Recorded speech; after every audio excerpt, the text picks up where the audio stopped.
Mesdames et messieurs, bonsoir. En Algérie, à El Asnam, 48 heures après le terrible séisme, les survivants, aidés par des milliers de volontaires algériens et étrangers, tentent de sauver des vies. La terre a encore légèrement tremblé aujourd'hui par 2 fois. Quel est le nombre des morts? Selon le Croissant Rouge algérien, on l'aurait déjà évalué à 20 000, mais on craint de plus en plus que ce chiffre ne soit dépassé. On dirait une ville qui, en s'effondrant, a littéralement englouti 80% de sa population. Des familles entières ont été écrasées ou emmurées à l'heure du repas de midi où la catastrophe s'est produite. Elle a 4 ans. Depuis 13h30, vendredi, cette fillette est orpheline. Elle a perdu ses parents, mais aussi 2 frères et une petite sœur dans le tremblement de terre d'El Asnam. Elle ne le sait pas encore, mais dans ses yeux se lisent tout le drame et la tragédie de cet après-midi-là. Blessée aux jambes, elle survivra, mais ce regard étonné d'enfant n'oubliera jamais. La ville sinistrée compte aujourd'hui ses morts, 20 000, et ce bilan n'est que provisoire. Des survivants, il y en a encore sous les décombres. Heure par heure, les secouristes fouillent inlassablement les restes de ce qui était une école, un hôpital ou une cité entière. La nuit dernière, ils ont entendu, entre 2 coups de marteau-piqueur, des appels venant des ruines d'un immeuble.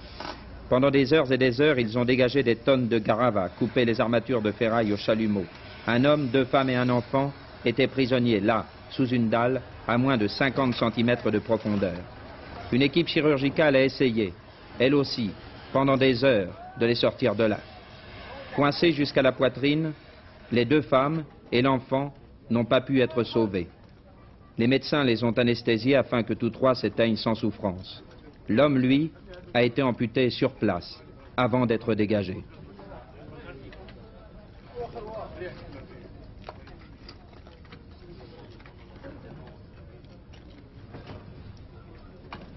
Très bon matin, on a eu un cas, c'était un bonhomme âgé entre 30 et 40 ans, qui était carrément pris, la jambe au-dessous d'une poutre plutôt, et qui était pendant dans le vide carrément, qui a dû supporter pendant 30 heures cette position d'équilibre. Puis on a dû carrément l'amputer d'une jambe pour pouvoir le sauver. Comme les fantômes dans la nuit, les rescapés d'El Asnam errent dans la ville à la recherche de parents disparus. Des hommes assistent, hagards, aux opérations de déblaiement à la lueur des projecteurs. Sur leurs visages, à eux aussi, les images des heures terrifiantes.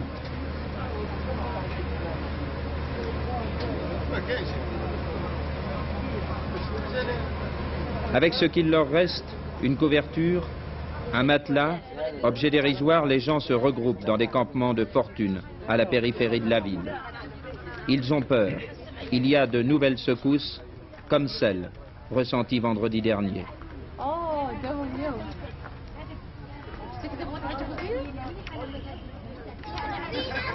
Tout d'un coup, on entendait des bruits.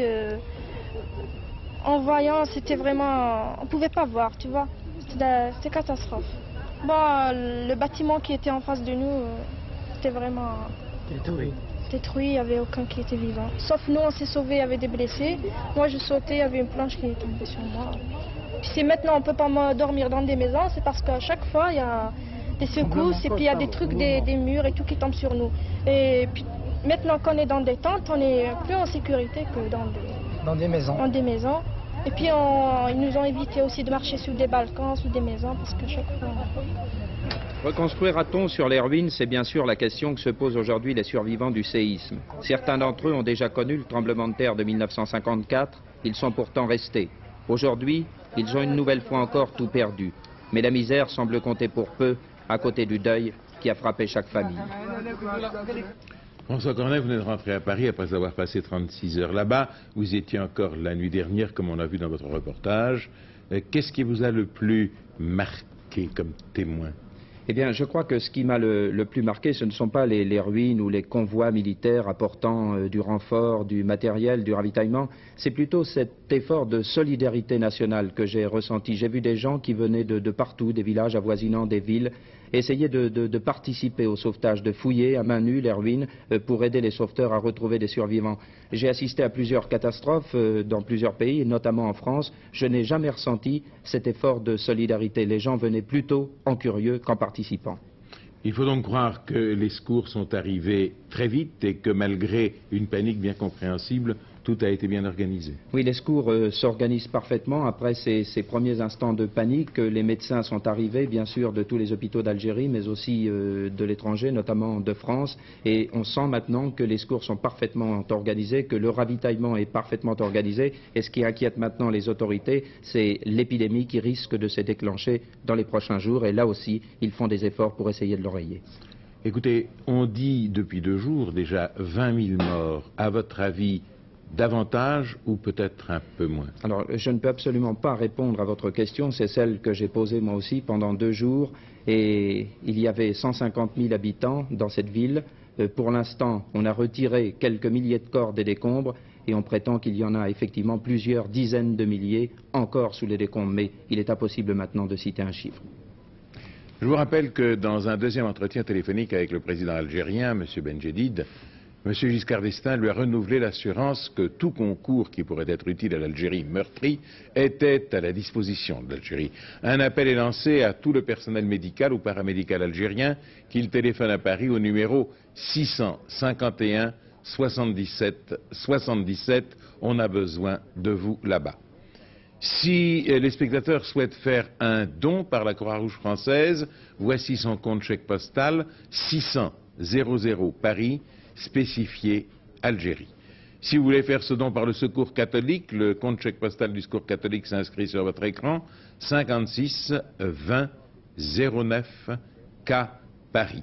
Quant au Secours populaire français, eh bien son compte chèque postal est 654 37 H Paris. Vous voyez, on conserve ces indications sur l'écran une seconde.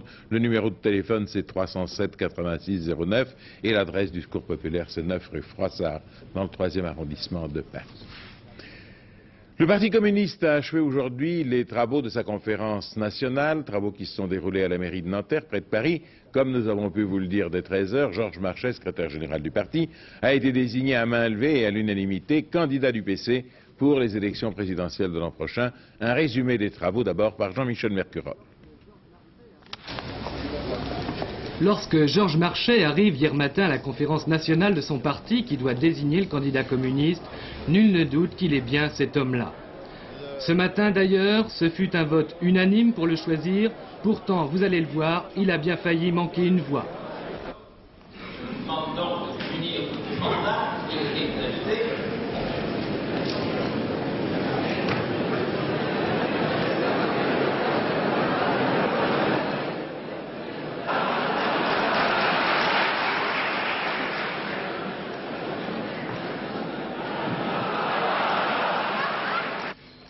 Ceux qui sont partisans de l'adoption de cette résolution le manifestent en levant leur mandat. Baissez les mains. Vote contraire. Visitez les partis socialistes. 2 jours dominés par cet unique slogan, la clé du changement, un parti communiste plus fort.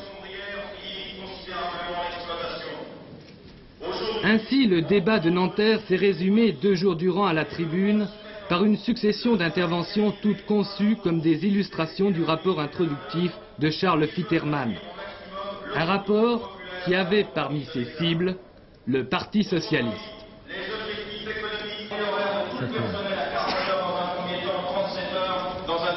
Aujourd'hui, François Mitterrand et les dirigeants socialistes, ayant placé leur parti et les espérances qu'il incarnait dans l'impasse, se sont lancés dans une sorte de fuite en avant. Il faudrait plutôt dire fuite à droite. Dans son discours de candidat au présidentiel ce matin, Georges Marchais a repris le thème central de la conférence, le vrai changement passe par les communistes.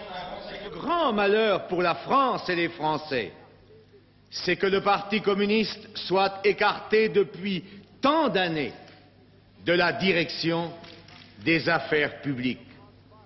Si le Parti communiste n'augmente pas sa force et son influence, s'il n'obtient pas la place correspondante, la classe ouvrière, les travailleurs, le peuple ne connaîtront que la poursuite des difficultés et les désillusions.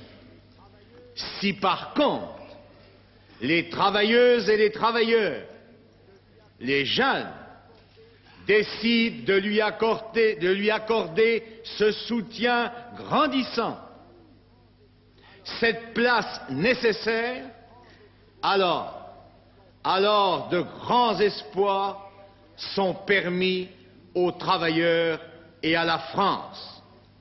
Pour vous, pour moi, quelle responsabilité, mais aussi quel combat exaltant.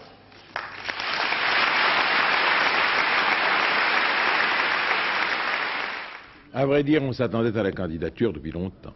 Eh bien oui, même peut-être depuis plus longtemps que beaucoup ne pensent. C'est en effet dès décembre 1976 que M. Georges Marchais, au cours d'un club de la presse, annonçait qu'il était à peu près certain qu'il y aurait un candidat communiste à la prochaine élection présidentielle. 1976, c'est donc assez longtemps avant la rupture de 1977. Georges Marchais invoquait à l'époque la nécessité de respecter le pluralisme de la gauche. En fait, il tirait surtout la conclusion, les leçons de l'élection présidentielle.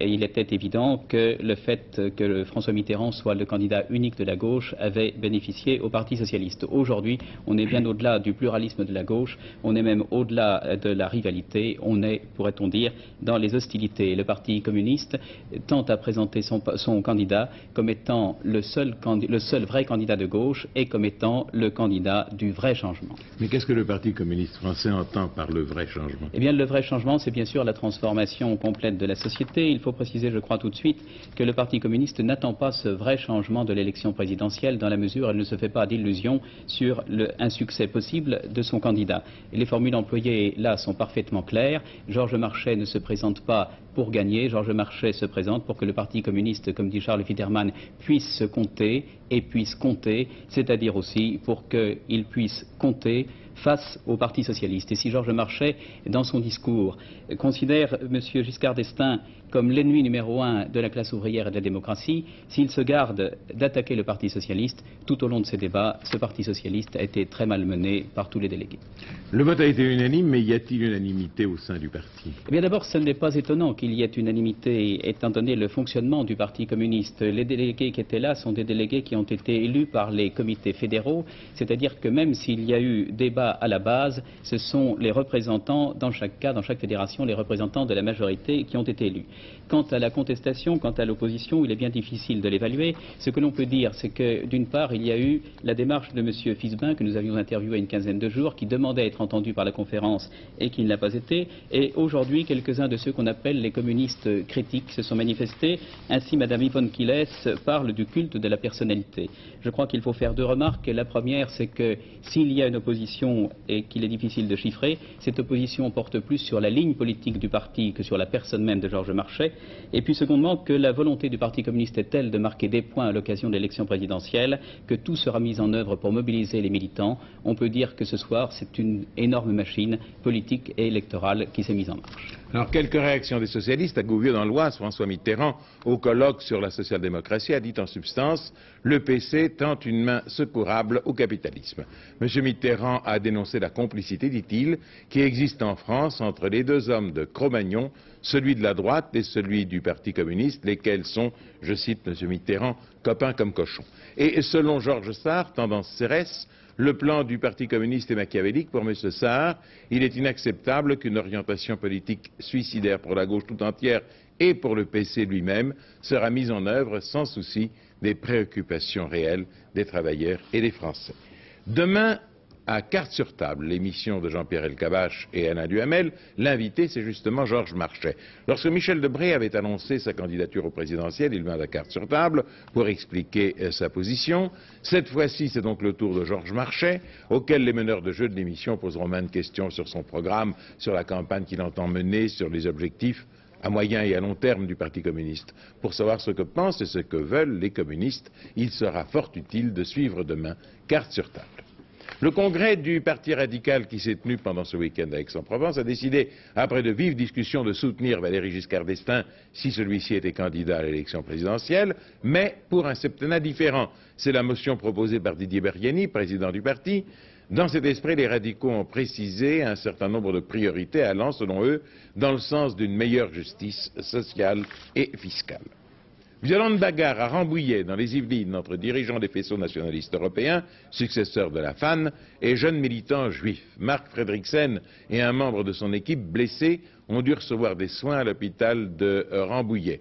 D'après eux, ils allaient en un groupe de camarades effectuer une promenade en forêt, mais pour citer ceux qui ont téléphoné pour revendiquer leur action à l'agence France-Presse et à l'agence britannique Reuters, et pour les résumer, 10 jours après le massacre de la rue Copernic, nous informons la police et la population que ces néo-nazis s'entraînaient aux armes à feu dans la forêt et ils ont poursuivi, ce n'était qu'un avertissement, nazis, vous ne frapperez plus impunément. Fin de citation. À Rome, le synode a aujourd'hui interrompu ses travaux pour fêter avec le pape la journée mondiale de la famille. Jean-Claude Darigo a rencontré pour nous en Italie une de ces familles que le pape avait invitée à participer aux travaux du synode en qualité d'expert.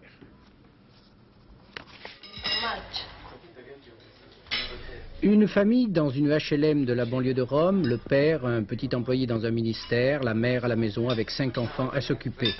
Ils se disent chrétiens convaincus et pratiquants, mais être chrétien aujourd'hui, est-ce toujours dire oui à ce que dit l'Église, y compris en matière de famille, de couple et d'amour? Oui, je suis d'accord avec ce que veut l'Église, parce que l'Église est mère, et à ce titre, elle ne peut vouloir que notre bien. Même s'il y a des difficultés dans le couple, il ne faut pas les cacher, nous nous sommes aperçus que lorsque nous arrivions à les dépasser, la relation entre ma femme et moi devenait plus solide. Ce que je constate, moi, c'est que les hommes d'aujourd'hui n'accordent leur confiance qu'à ce qu'ils voient. Ils se fient à leur propre force et refusent de croire en ce qu'ils ne perçoivent pas avec leurs yeux. Dans mon cas, avoir un enfant, l'accueillir, a signifié faire confiance à Dieu, à la providence. Cette providence à laquelle peu de gens croient de nos jours. Quand est née ma 4e, nous avons eu notre maison. Et je connais des amis qui, dans un premier temps, ont dit un oui très douloureux à un enfant qui se présentait et qui après ont été très heureux de cette naissance. Ils m'ont téléphoné. Avec l'enfant est arrivé aussi le travail. Nous avions 5 enfants. Avec la 6e, mon mari a trouvé une situation. Notre attitude, c'est d'avoir confiance en Dieu, dans toutes les réalités de la vie, particulièrement dans cette réalité importante qui consiste à appeler des enfants à la vie. Ce que Dieu nous demande à nous, les couples.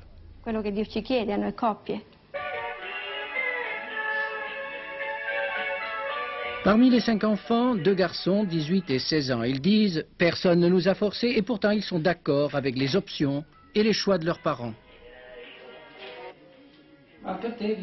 Pour toi, ne pas courir les filles, c'est une chose normale. C'est normal, oui, même si je constate que c'est loin d'être facile. À l'école, il n'y a que moi qui ai choisi de vivre comme cela. C'est normal, dans le sens où pour moi, c'est naturel. Pas du tout pour les autres. Alors, chaque jour, je dois aller contre les idées de tous. Avec l'aide des parents qui me remontent le moral quand c'est un peu dur, je n'ai pas de gros problèmes.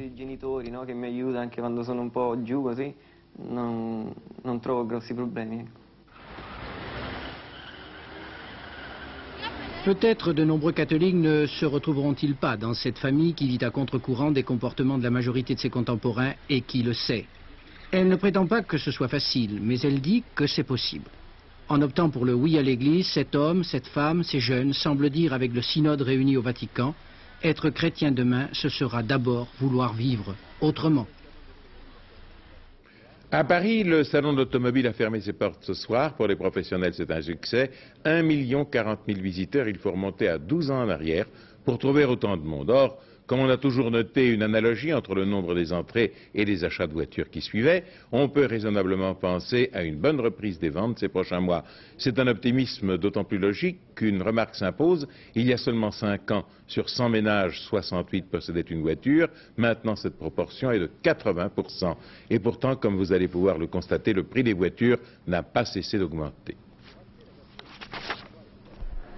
Pour acheter la voiture qui fit autrefois la joie des étudiants, je veux dire la 2 chevaux, il faut aujourd'hui mettre 19 980 francs, près de 2 millions de centimes, ce n'est pas rien. Pour acheter une R5 modèle courant destinée aux jeunes couples qui démarrent dans la vie ou appelés à devenir la deuxième voiture dans une famille, il faut mettre près de 30 000 francs, là encore, ce n'est pas rien. Et si l'on veut disposer d'une voiture familiale qui soit à la fois bonne routière et raisonnable, une Peugeot 505 par exemple, c'est près de 5 millions de centimes qu'il faut s'apprêter à payer. C'est tout de même une somme considérable. On a beau savoir que chaque mois, environ 160 000 Français, 160 000 familles achètent une voiture neuve et donc déboursent entre 3 et 6 millions de centimes, on reste tout de même étonné par les prix qu'atteignent aujourd'hui les voitures. Alors, première question, ces prix ont-ils monté trop vite? Pour y répondre, il faut faire appel à l'arme préférée des économistes, le graphique. Celui-ci retrace l'évolution des prix des automobiles en francs constants, c'est-à-dire corrigés de la hausse générale due à l'inflation. Il nous apprend que sur les 10 dernières années, le prix relatif de voitures neuves était en baisse jusqu'en 1974. À la fin de cette année-là, marquée, on s'en souvient, par le premier choc pétrolier, la tendance s'est complètement inversée et les prix des voitures ont grimpé plus vite que le reste. C'est que le 26 octobre 1974, la libération des prix des automobiles permit aux constructeurs de combler le retard qu'ils avaient pris. Les constructeurs automobiles ont-ils alors abusé de cette liberté retrouvée? C'est une question difficile, mais toujours est-il que de 1970 à 1980, l'automobile arrive en tête de la course des prix des produits industriels.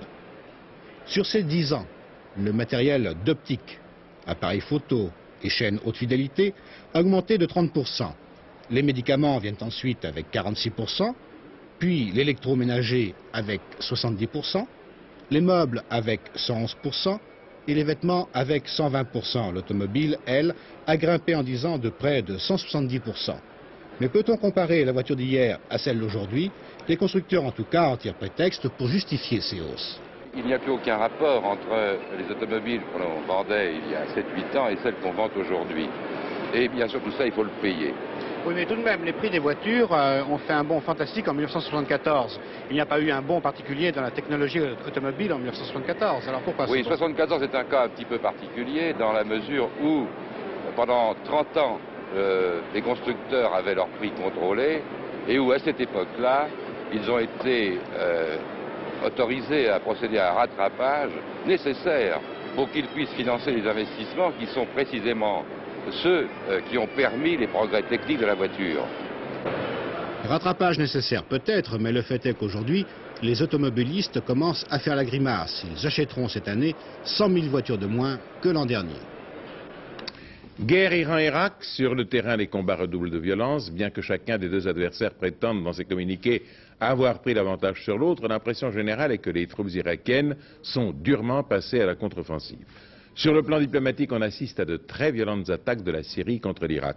De son côté, à Téhéran, le président Bani Sadr a dit à l'agence américaine Associated Press que le problème des otages américains allait connaître une phase nouvelle. Aujourd'hui, il n'est pas interdit d'espérer un début prochain de solution.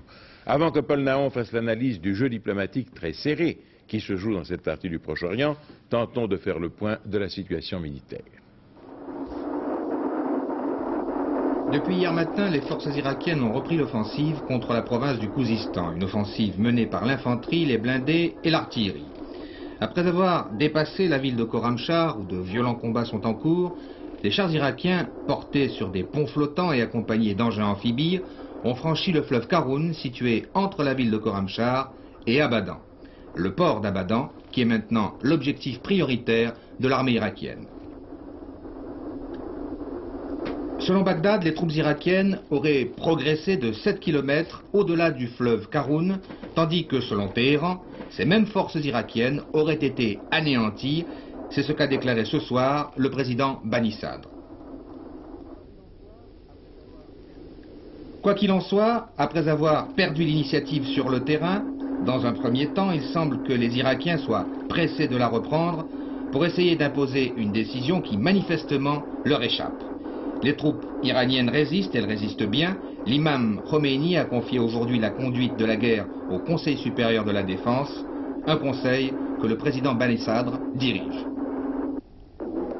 Il semble que d'ores et déjà la position personnelle du président Bani Sadr sorte renforcée de cette épreuve. Et c'est grâce à lui principalement que les troupes iraniennes doivent d'avoir résisté à l'armée irakienne. En effet, contre l'avis de l'ayatollah Khomeini lui-même et de son Premier ministre, Bani Sadr a fait libérer, souvenez-vous, dès les toutes premières heures du conflit, des officiers iraniens emprisonnés depuis le départ du Shah. Une tactique qui s'est révélée payante, et ce, à double titre. Premièrement, ces officiers savaient effectivement conduire les combats, et deuxièmement, ce geste a largement permis de redonner un moral d'acier à la nouvelle armée iranienne. Bani Sadr peut donc se permettre maintenant de faire de nouvelles propositions quant à la libération des otages américains, car si hier, ces otages servaient à ressouder artificiellement l'unité de la nation iranienne, aujourd'hui c'est au tour de la menace extérieure, l'Irak, que se forge l'unité du pays.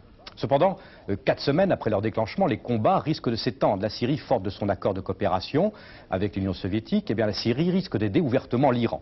Et il semble que malgré les démentis, la Libye aide Téhéran. En effet, le colonel Kadhafi, qui a l'habitude de voler au secours de toutes les causes nationalistes et pro-islamiques, la Libye a mis à la disposition de l'Iran des dollars pour acheter les indispensables pièces détachées. La Libye possède aujourd'hui un arsenal tout à fait gigantesque et elle admet acheter plus d'armes par tête d'habitant que ne le faisait à son époque, en son temps, le Shah d'Iran. Enfin, d'après les renseignements que nous possédons, la Libye a prêté sa flotte d'avions de transport, des Hercule C-130, des Boeing 707, pour ravitailler en armes, en pièces détachées, les Iraniens. Les grandes puissances, les 2 grandes puissances qui depuis le début sont restées, disons, apparemment neutres dans ce conflit, sont désormais prêtes à intervenir à tout moment, car elles redoutent une extension généralisée des combats.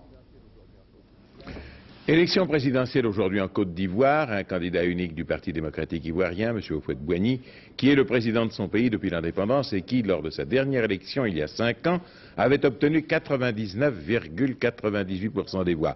Jean-Pierre Biondi vous présente l'homme d'État dont la presse de son pays dit « Il a réussi, pourquoi changerions-nous de guide ?» Cet homme, Félix Houphouët-Boigny, qui aura 75 ans samedi prochain, a été aujourd'hui élu pour la 5e fois président de la Côte d'Ivoire. Depuis 20 ans que le pays est indépendant, le sage de l'Afrique, comme on l'appelle, a fait de l'ancienne colonie un îlot de stabilité politique et économique au milieu d'un continent en proie aux coups d'État et aux difficultés de toutes sortes. Natif d'un village baoulé, Yamoussoukro, Houphouët-Boigny se déclare d'abord paysan. Membre de 5 gouvernements français, dont celui du général de Gaulle, il a donc donné dans la bataille du développement la priorité à l'agriculture. Aujourd'hui, premier producteur mondial de cacao, 3e producteur de café et de bois, bientôt producteur de pétrole, la Côte d'Ivoire a renouvelé avec ardeur le contrat de fidélité avec l'homme qui, en 1946, député au Parlement français, fit abolir le travail forcé et contribua à conduire à la tête du Rassemblement démocratique africain qu'il avait fondé, l'Afrique francophone, vers l'indépendance. Une nouvelle qui fera plaisir aux millions de bridgeurs français. Les Olympiades du bridge qui viennent de se terminer aux Pays-Bas ont été gagnées par l'équipe de France, précédant 58 pays et battant en finale les États-Unis avec une marge de 21 points, ce qui est très bien, m'ont dit les bridgeurs. À Longchamp, le tiercé handicap Prix de Salvert a été gagné pratiquement de bout en bout par le 9, Thomas, monté par Philippe Ron et entraîné par John Cannington Jr., devant le 12, l'Indésirable, et le 6, Wild Surf. Un résumé de la course. Sinka a pris le risque de se mettre en tête du peloton depuis le début de la course, mais le terrain est lourd, elle ne peut plus continuer son effort, d'autant que le poteau d'arrivée est encore loin. Alors Thomas, casaque rayé marron et blanc, toque noir, prend alors l'avantage et Maurice Philippon, son jockey, réussit à garder ses distances en maintenant, vous allez le voir, une très belle course d'attente en avant. C'est la tactique la plus difficile à réussir car il ne faut pas décourager son cheval par un effort trop prolongé. L'Indésirable numéro 12, Valdamin, Casaque bleu, toque blanche, numéro 4 et Wilser sont dans son sillage, suivi de Lichecourt et Little Lake. À mi-ligne droite, Thomas, toujours en tête, maintient l'allure de la course qui n'est pas trop rapide, certainement à cause du terrain trop pénible. Wilsurf à l'extérieur, casaque rouge et blanche, toque rouge, remonte très vite selon son habitude. Et Maurice Philippon sollicite Thomas de quelques coups de cravache, sans trop le forcer toutefois, car il risquerait de coucher les oreilles et de refuser la lutte. Il le monte au millimètre, tout en conservant toutefois deux bonnes longueurs d'avance. Il a déjà évalué ses adversaires et sait que l'Indésirable et Wilsurf ne sont plus dangereux maintenant. 9, 12, 6, un joli tiercé puisqu'il rapporte 8094 francs dans l'ordre pour 5 francs et 1122 francs dans un ordre différent, toujours pour 5 francs. Autre sport, cyclisme et équitation, championnat de France de saut d'obstacle, c'est Frédéric Cottier qui remporte le titre. Dans le Grand Prix des Nations cyclistes, victoire du Belge Vandenbroek, Moser n'est qu'au 3e, Alain Teller commence par le cheval.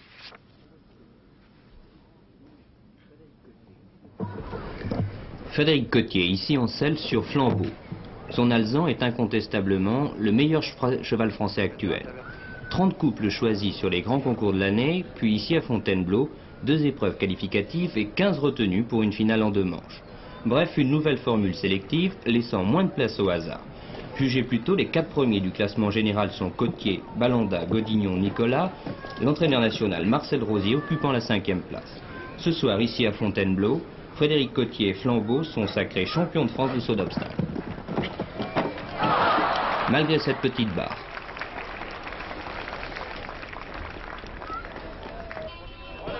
J'ai de la misère dans les jambes. Cette phrase, le Belge Jean-Luc Vandenbroek l'a fréquemment prononcée à l'arrivée de ses courses pour justifier un passage à vide ou expliquer son mal aux jambes. Dans les pelotons, la formule a fait son chemin. Vandenbroek et Misère ne font qu'un. Bon rouleur, toujours classé dans les étapes contre la montre, il n'avait toutefois jamais remporté une très grande épreuve. Aujourd'hui, cela est fait et de belle façon puisque le jeune Belge de 25 ans a dominé la course de bout en bout. Premier à mi-parcours, il était encore à la fin, provoquant l'hécatombe des favoris, Moser 3e à 3 minutes, Knudsen à 3,20 et Zottmelk 18e à 12 minutes 40. C'est la revanche de Misère, auquel on reprochait de se regarder pédaler. Demain, nous vous présenterons la suite et la fin de la série d'émissions consacrée à notre grande série américaine, après Detroit, Chicago, Houston. Patrick Poivre d'Arvor et nos envoyés spéciaux vous attendront à San Francisco, au moment même où les États-Unis s'apprêtent à voter pour choisir le nouveau président. Que veut l'Amérique? Que pense l'Amérique? Que peut l'Amérique? Comment vit l'Amérique? La météo, les températures diurnes seront généralement en hausse par rapport à aujourd'hui, et les vents faibliront, mais c'est la seule bonne nouvelle que je puis vous donner, car il fera froid encore pour la saison, en matinée un peu partout. Des Vosges aux Alpes et à la Corse, les nuages resteront abondants et donneront des averses. Plus à l'ouest, brouillard nombreux au lever du jour, suivi d'éclaircies. Dans la journée, une nouvelle zone de pluie s'étendra progressivement de la Bretagne aux Pyrénées. Sur le reste du pays, quand même, belles éclaircies. Ce soir, c'est Hervé Claude qui vous donnera les dernières informations de la journée. N'oubliez pas, demain, antenne de midi, le journal de 20h avec la séquence spéciale États-Unis et carte sur table, où Alain Duhamel et Jean-Pierre Elkabbach auront comme invité Georges Marchais. Bonsoir, merci.